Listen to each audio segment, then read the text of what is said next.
Oui, quand Léonard Lémarie a été fusillé, il avait 34 ans.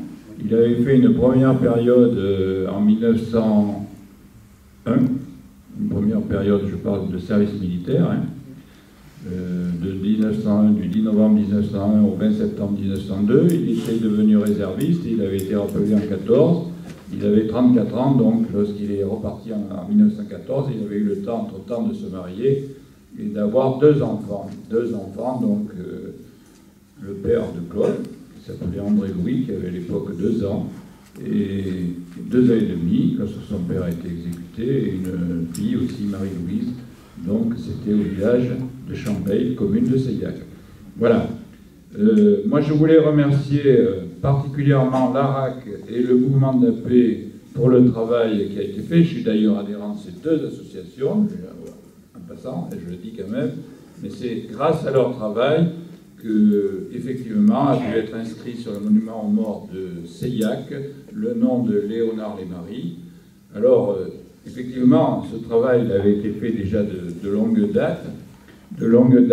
L'État, d'ailleurs, avait reconnu, effectivement, Léonard Lémarie, mort pour la France, ça a été dit tout à l'heure.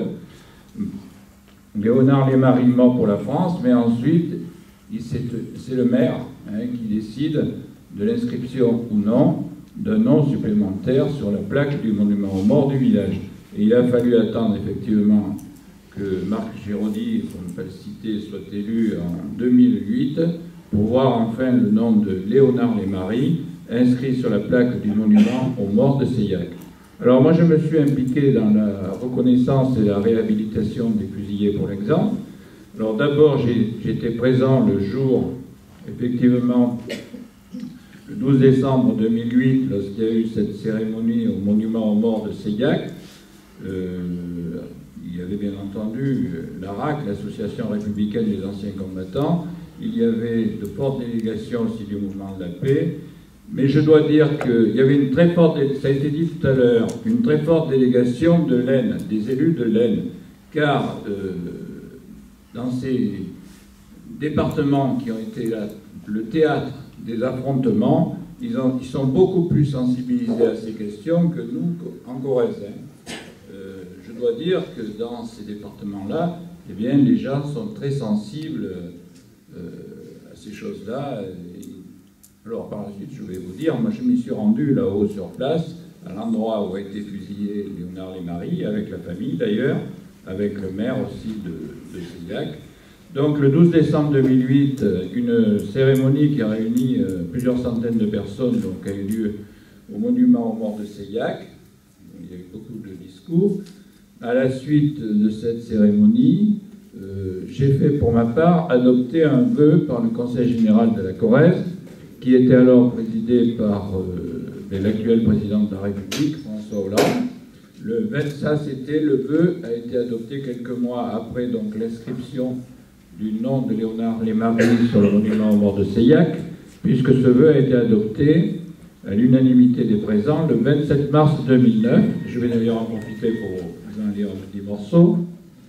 Donc, considérant que tout au long des 4 années de la Grande Guerre, des combattants français ont été condamnés pour l'exemple et exécutés, considérant les travaux des historiens qui ont longuement démontré l'arbitraire, la précipitation et le non-respect des droits les plus élémentaires de la défense qui présidaient aux décisions des cours martiales, considérant que sans chercher à réécrire l'histoire ou à l'instrumentaliser, le temps est venu d'une mémoire apaisée, ce qui illustre donc à l'époque les propos de Lionel Jospin en novembre 1998 et de Nicolas Sarkozy donc le 11 novembre 2008 qui plaident pour la réintégration des condamnés pour l'exemple dans la mémoire collective.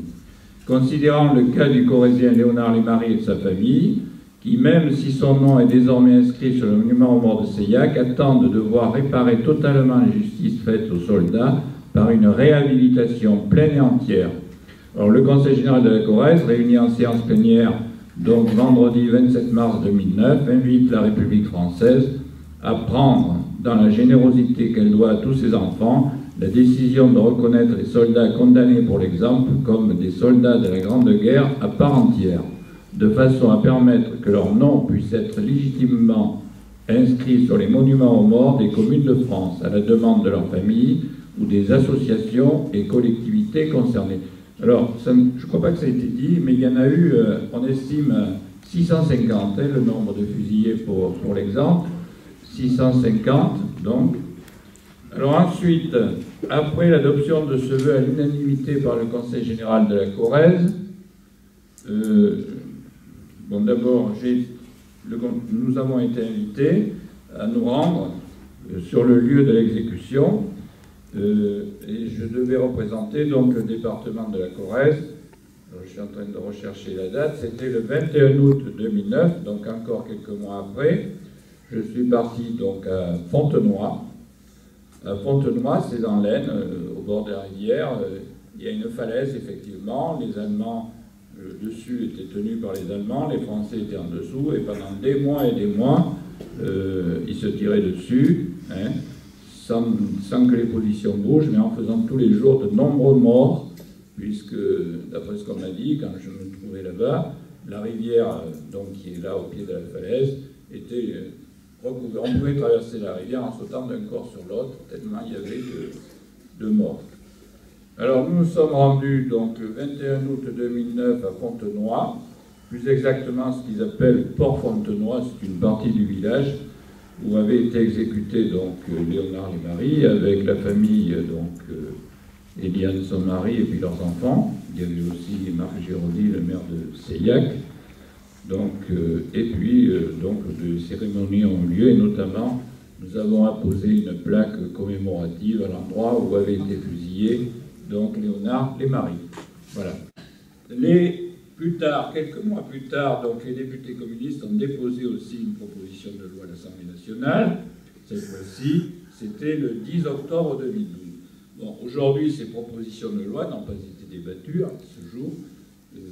Bon, moi, je demanderai au président de la République, effectivement, en Corrèze, il a adopté, parce que c'était lui qui était le président du Conseil général, parce que nous avons adopté ce vœu. Je rappelle qu'ensuite, après avoir adopté ce vœu, il m'avait demandé de le transmettre à toutes les associations d'anciens combattants de la Corrèze, et je peux vous dire qu'il y en a un paquet, hein, parce qu'il y en a plusieurs pages. Donc c'est ce que j'avais fait, et aujourd'hui nous attendons effectivement que ces lois viennent sur le tapis à l'Assemblée nationale et au Sénat. Voilà. Donc je pense qu'il va falloir rafraîchir la mémoire à notre président en lui indiquant sa prise de position de 2009.